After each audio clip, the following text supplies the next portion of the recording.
The idea of this exam was to utilize arrays effectively in such a way that I was asking for parallel arrays or multidimensional arrays. And remember, a parallel array is, here are two arrays that refer to the same items. I did this solution as a parallel array. You could have also done it as a multidimensional array.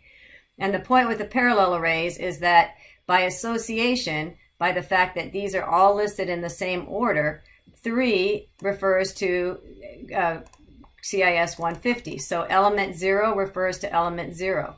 Element 1 refers to element 1, and etc. And so that the Math 110 lines up with 4 credit hours, and so on. And the point of that is, if you look at the code, there is no hard coding at all of any of the choices or any of the classes. In other words, the menu item is running through the array classes and printing out all of those elements in the array, and it's based on the length of the array.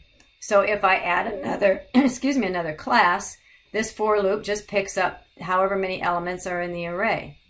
For credit hours, if they chose this Math 110, which is element 0, 1, 2, 3, that means it's going to line up with element 0, 1, 2, 3. So I can look up credit hours and match the array elements IDs, index values, to get what the credit hours are.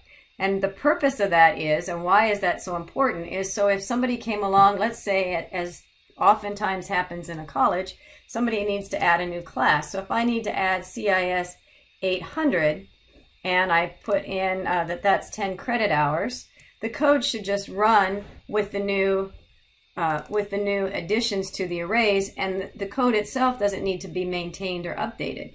So I don't have to update a lot of if statements. If they chose CIS 800, credit hours is 10, it's just going to flow. And let me prove that by running it.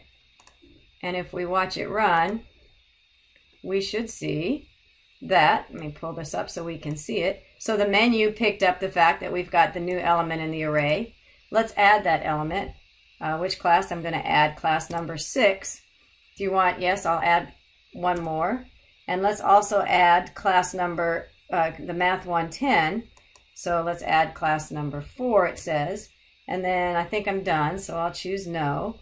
And so now you can see that these values are just pulled directly from the arrays, and no hard coding of the methods needed to be changed in order to make that happen.